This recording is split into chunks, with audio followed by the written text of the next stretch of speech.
the pointlessness of colorblindness, or at least pretending to be colorblind. Hey everybody, it's Prince of Queens, and one thing that I think I've never made an entire video about is this concept of quote-unquote colorblindness as it relates to actual races and ethnicities. A lot of people in this sphere of YouTube, the quote-unquote anti-SJW or skeptic sphere, or the post-atheist, or the men's rights type sphere, tend to criticize people who demonize people for being quote-unquote colorblind, or at least saying that they are colorblind in regards to races. But I'm not one of those people. I think that it's perfectly valid to point out the fact that, yes, everybody sees skin color, and no, it's not entirely bad to judge them a little bit differently. Maybe not judge them, maybe that's not entirely a good word, but to keep that in mind in terms of how you proceed interacting with these people. You see, our prejudices are our responsibility, and it's up to us as individuals to help weigh the balance in between forming a prejudice that happens to usually be correct and trying to get rid of prejudices that are not serving us as individuals. And this applies to several different things. That being said, I want to make it about me for a moment, because I'm a homosexual and people have a lot of prejudices about homosexuals, but I promise this will relate to race at some point. You see, I'm a gay male, and on account of the fact that I'm gay and I sound kind of girly when I talk, a lot of guys, straight guys in particular, and even some women, assume that I'm not going to be particularly masculine or good at doing certain competitive things. This negative prejudice that people had against me for being gay was something that I noticed a lot when I was a lot younger, but I honestly mostly notice these days as it relates to video games. When I am playing Overwatch, it is not uncommon that numerous people give me crap for being gay. Like, if I'm playing as Sombra, who is my main, who's a particularly hard character to be good at, and for some reason we're not winning, even though there's 5 other players on the team, it's not completely uncommon that they'll try to blame me and say that it's my fault, even if I was actually doing pretty well. That being said, it's obviously very, very annoying for me to have this negative prejudice in place about me being bad at competitive activities, because in the case of video games, at least, I'm not going to talk about other things, gay guys can be really, really good at video games. They're also good designers, and design is hard. There's plenty of things that gay guys are actually really, really good at, to be perfectly truthful, but we're just going to talk about video games in this instance. So I don't like being judged upon that, but whatever, those are the facts of life. However, there are certain things that I would like people to sort of take into account in regards to me being a homosexual male. That is, for example, that things are different for being a gay guy. There's definitely straight guys who will tell you that they live in a small town and that everything's cool and that nobody cares about being gay. And to be perfectly truthful, as cool as the guy is, and as cool as most of the people probably are in his town, I don't take his word for it. I have had too many bad experiences with people saying, oh yeah, everyone's cool with gay guys, until I show up at the party and they aren't. That is a difference in my life. People have negative prejudices against me, and I would prefer that my friends have the prejudice about me that they assume that there's certain places that I don't really want to go as a gay guy, and that's just because I'm a gay guy. That being said, let's shift gears towards talking about race. I have black friends, right? And there's certain times and places where I assume that they're going to be uncomfortable as black people. I had this friend in high school, and one time we went to a Fred Meyer. Oh, I don't even know if they have that everywhere. It's kind of like a Target or a Walmart.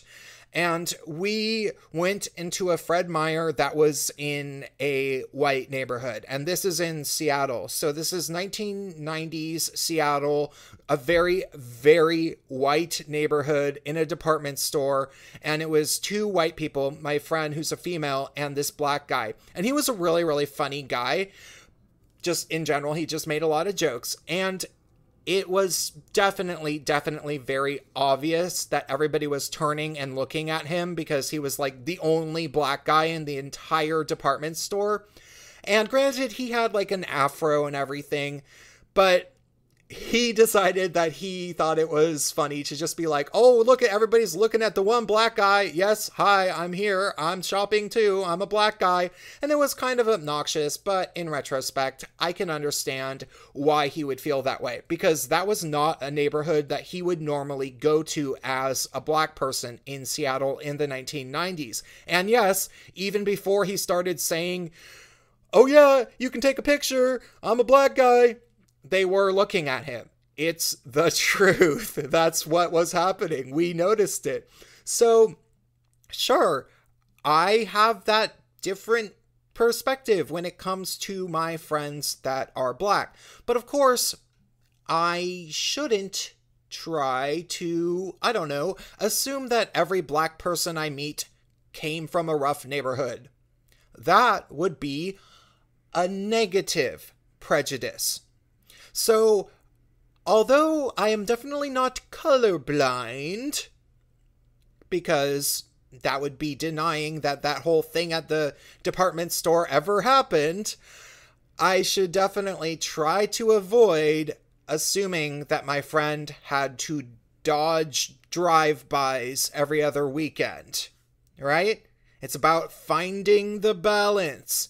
You don't pretend to be colorblind. You find the balance. This ends up working in our favor. And most recently, I had an online interaction with an Asian woman who was trying to talk about some sort of privilege and saying that she's oppressed as a woman and as a person of color, according to her. And I was able to use that against her. It was actually kind of great because she was saying, yeah, you know, you don't understand what it's like to be a woman of color. I live in fear all the time. And I was like, that's funny. Why don't you look into the databases around violent crime? And you'll find that females are actually a significant minority when it comes to violent crimes.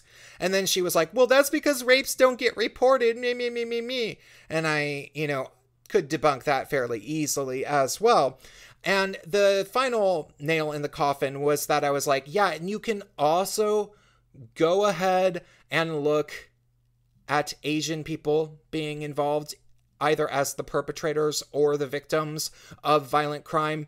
And you will find that you are rather privileged in this interaction. That being said, there's definitely SJW type people that bring up this notion of colorblindness as a way to attack people. Like one time when the SJW thing was first kicking off, somebody was bringing up race in some really unnecessary way. I don't honestly remember the conversation anymore. I don't remember how this actually came up. But he brought up race, and he was saying that I should be a better ally to people. And he's a white guy, right? He's basically piling on the virtue signaling on my Facebook public timeline. I don't even know how I knew this guy. And he was trying to say that I wasn't being a good enough ally. And I said simply, well, I just try to treat people the same. And he said, oh, yeah, I used to say things just like you. I used to say I was colorblind. And then he basically acted like he saw the light and now he's an intersectional or whatever. But I told him immediately, the next thing I said was, I didn't say that. I never claimed to be colorblind. I claimed to treat people the same, which to me is a very dynamic thing. That means that I accept the fact that I don't know everything about somebody by looking at them, even though there are certain things that I can tell. So if a guy is very, very obviously gay, you know, he's wearing a pink Speedo with like a rainbow headband or something, we can assume that he probably doesn't want to go walking through a particularly dangerous neighborhood dressed like that. Because he's gay, he might be afraid of being bashed. Similarly, we can also assume that a black guy isn't super, super keen on going to the department store in the white neighborhood because he is going to get weird looks. That's how I treat people universally. I give people a little bit of leeway, depending upon their circumstances, in which I will tailor my way of interacting with them around that type of circumstances. Does that make sense? However, the ideal is not to actually treat anybody with any sort of negativity based on their immutable traits. Though sometimes we make mistakes, and that happens. And then we spend the next 20 years or 6 years or so talking about these things. I really wish that we didn't have to. Okay, I'm gonna try to script a video soon. I swear, things have just been rough. Okay, bye.